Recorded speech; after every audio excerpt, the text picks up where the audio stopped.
السلام عليكم ورحمة الله تعالى وبركاته. أصحابنا داوانيسو waxaad nagala socotaan YouTube channel Kawariye Cabdo Sharaf. fadlan hadii aad ku cusubtahay channelkan riix gambaleelka subscribe like share saar commentingana waa xaqiina waxaad ku soo dhawaataan barnaamijka maanta iyo dunida qodobada aan soo qaadan doono waxa qayb ka noqon doona Donald Trump oo sheegayo inuu dib u soo noolaanayo cudurka coronavirus-ka labada Kuuriya oo dagaal adag dhaxmari doono madaxweynaha dalka Turkiga Rajab Tayyip Erdogan waxa uu asagana sheegayaa in saameyn uu ku yeeshay coronavirus-ka balse iminka uu ka sii yaraanayo dawladda Soomaaliya oo sheegtay wada hadaladii ay la yeelatay Somaliland in meel fiican ay marayaan isla markaana ay arinta ay meel wanaagsan maraysa iyadoo gudiyo loo xil saaray xubinta ciyaaraha waxaan ku soo qaadan doonaa Manchester United oo taaka loo dhigay Barcelona oo jidkii guulaha gaftay iyo wararkii ugu dambeeyay ee dhaqdhaqaaqa suuqa kala iibsiga waa mar kale iyo maanta iyo dunida aan ku horeynay dawladda Turkiga ayaa sheegtay in saameyn uu ku yeeshay xanuunka caabuqa coronavirus-ka madaxweynaha dalkaasi Turkiga Rajab Tayyip Erdogan oo la hadlayay saxaafadda ayaa waxa uu sheegay coronavirus-ka in saameyn ballaaran uu ku yeeshay dunida caalamka iyo sidoo kale dhaqaalaha adduunka isla markaana waxa uu sheegay in loo baahan yahay in dadka ay ka fiijognaadaan caabuqa coronavirus-ka kaasi oo halis badan gelinayo wadamada dunida wuxuu sheegay Turkiga in uu ka mid yahay dalalka saameynta badan uu ku yeeshay coronavirus-ka waxaa dib loo furayaa goobihii hore uu saameynta ugu yeeshay caabuqa coronavirus-ka wadamada saameynta badan uu ku yeeshay waxaa ka mid ah Talyaaniga, Spain, Ingiriiska, Mareykanka iyo sidoo kale Turkiga halkaas oo dad aad u fara badan ay ku laadeen Erdogan oo la hadlayo shacabkiisa ayaa waxa uu sheegay in corona uu yahay halis aad u ballaaran isla markaana saameyn ballaaran ku yeeshay dhaqaalaha dunida uuna baaq u dirayo shacabka ku nool dunida oo idil waxaan aad ugu baaqayaa inay ka fogaadaan caabuqa coronavirus-ka inay iska ilaaliyaan in mar kale uu dib ugu soo noqdo dunida ayuu leeyahay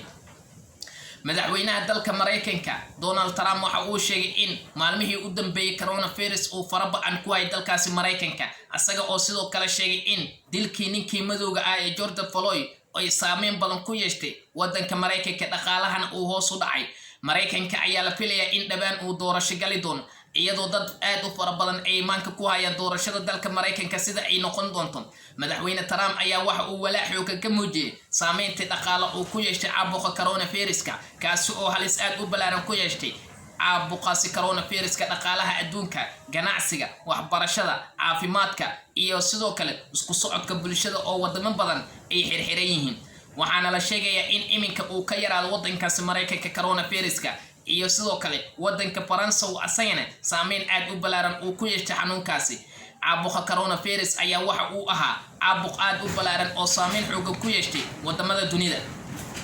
dadweynaha caalamka ayaa aad walaac ugu muujiyay arinkaas waxayna sheegeen in saameyn aad u xoogan uu ku yeeshay caabuqaasi coronavirus-ka waxaana isla markaan la soo tabiyay in tirada ay hoos u dhacday balse iminka ay raajicinayaan sidii xaalka uu noqon doono iyadoo dhawaan la filayo in la fasaxo wadamada caalamka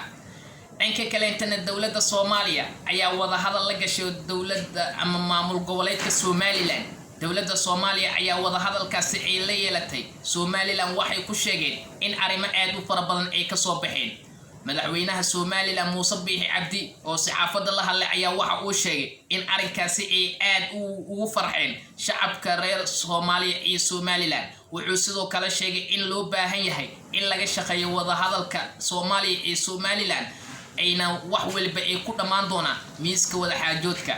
ilwareedyo kala duwan ayaa ka soo baxaya iyadoo dawladda Soomaaliya ay sheegaysa in wada hadaladaasi ay mareen meel aad u sareysa isla markaana la filayo in ay ku soo dhamaan doonaan heer aad u sareeya